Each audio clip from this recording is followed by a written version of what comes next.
आप सभी प्यारे दोस्तों को मेरा प्यार भरा नमस्कार। दोस्तों, सनातन धर्म में पूजा पाठ का बहुत अधिक महत्व है और हर इंसान कष्टों से मुक्ति, मन के दुख कम करने के लिए, जीवन में सुख की प्राप्ति के लिए अपने इष्ट देवताओं की उपासना करता है। पौराणिक समय से ऐसा कहा जाता है कि शुद्ध और पावन हृदय से की गई भगवान की उपासना कभी व्यर्थ नहीं जाती है। जो भगवान को सच्चे मन से याद करता है तो उसे फल की प्राप्ति अवश्य करवाते हैं, लेकिन इससे जुड़े कुछ नियम हैं जिन्हें सबको पता होना चाहिए। बहुत से लोगों को जानकारी नहीं होती है, तो आज आपके लिए पूजा के नियम से संबंधित पोस्ट लेके आए हैं। पूजा के 5 नियम ऐसे हैं जो हमें अवश्य ही करने चाहिए, आसान और अनिवार्य हैं। किसी भी देवी देवता या भगवान का पूजन करने से पहले स्नान किया जाता है। स्नान के पश्चात शांत मन से भगवान के सामने आसन पर बैठा जाता है। कुछ लोग पूजा करते समय जमीन पर ही बैठ जाते हैं। पूजा करते समय कभी भी जमीन पर नहीं बैठना चाहिए। जिस तरह से आपने भगवान को बैठने के लिए आसन दिया, ठीक उसी प्रकार स्वयं भी आसन पर ही बैठे। शास्त्रों में कंबल और कुश आसन को पूजा के लिए शुद्ध माना गया है। और पूजा करने में सबसे पहले सर्वप्रथम गणेश जी की आराधना करनी चाहिए। आप चाहे किसी भी देवी देवता का पूजन कर रहे हो, लेकिन सर्वप्रथम हमेशा भगवान गणेश को ही प्रणाम किया जाता है। किसी भी हवन या शुभ कार्य की शुरुआत भी भगवान गणेश जी से प्रणाम करके ही की जाती है। ऐसा कहा जाता है कि भगवान गणेश को प्रणाम किए बिना पूजा करने से उसके फल की प्राप्ति नहीं होती है। पूजा में हमेशा धूप का इस्तेमाल करना चाहिए। आजकल ज़्यादातर घरों में अगरबत्ती का इस्तेमाल किया जाता है, परंतु कभी भी पूजा करते वक्त अगरबत्ती का इस्तेमाल नहीं करना चाहिए। अगरबत्ती में बांस की डंडी का इस्तेमाल किया जाता है। हिंदू शास्त्रों में पूजा में बांस का इस्तेमाल वर्जित माना गया है, इसीलिए हमेशा पूजा में धूप का इस्तेमाल करना चाहिए। पूजा के वक्त दीपक जलाना अनिवार्य होता है। कुछ लोग पूजा करते समय सिर्फ धूप जलाते हैं, लेकिन ये गलत है।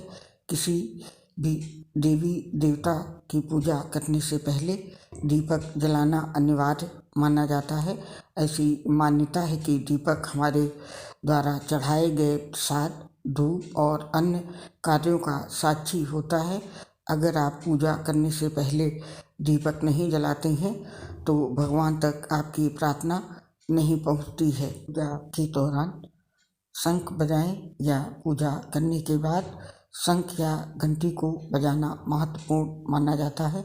ऐसी मान्यता है कि शंख बजाने से मन और घर स्वच्छ होते हैं। पूजा के आखिर में शंख बजाने से घर की नकारात्मक ऊर्जा बाहर जाती है। यदि आप शंख नहीं बजाते हैं तो आप पूजा में घंटी का प्रयोग अवश्य करें। ये पूजा के वो आवश्यक नियम हैं जो प्रतिदिन घर में पूजा के समय अवश्य करने चाहिए। इसके अलावा कुछ और ख़ास नियम हैं, इनका भी पूजा में पालन करना आवश्यक होता है। जैसे कि जप करते समय जीभ या होंठ को नहीं हिलाना चाहिए। इसे उपांशु जप कहते हैं। इसका फल 100 गुना प्राप्त होता है। माला जप करते समय दाएं हाथ को कपड़े या गौमुखी से ढककर रखना चाहिए।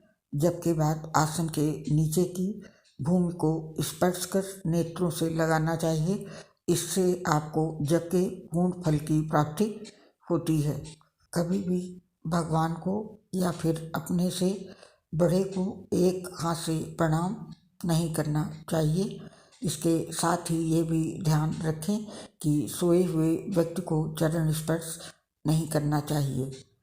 पूजा के बाद बड़ों का आशीर्वाद लेते समय ध्यान रखें कि किसी के दाएं पैर को दाएं हाथ से और बाएं पैर को बाएं हाथ से छूकर प्रणाम करें। संक्रांति, द्वादशी, अमावस्या, पूर्णिमा, रविवार और शाम के समय तुलसी तोड़ना निषिद्ध है। दीपक से दीपक नहीं जलाना चाहिए। यज्ञ, श्राद्ध आदि में काले तिल का प्रयोग करना चाहिए, सफ़ेद तिल का नहीं। और शनिवार को पीपल पर जल चढ़ाना चाहिए। पीपल की 7 बार परिक्रमा करनी चाहिए। परिक्रमा करना श्रेष्ठ माना जाता है। और कुम्हड़ा, मतीरा, नारियल आदि को स्त्रियों को नहीं तोड़ना चाहिए। कुम्हड़ा का मतलब कद्दू होता है और न ही उन्हें चाकू से काटें। उत्तम नहीं माना गया है। भोजन प्रसाद को कभी लांघना नहीं चाहिए। किसी को भी कोई वस्तु दान या दक्षिणा दाएं हाथ से देना चाहिए। एकादशी, अमावस्या, कृष्ण चतुर्दशी, पूर्णिमा व्रत तथा श्राद्ध के दिन दाढ़ी नहीं बनाना चाहिए।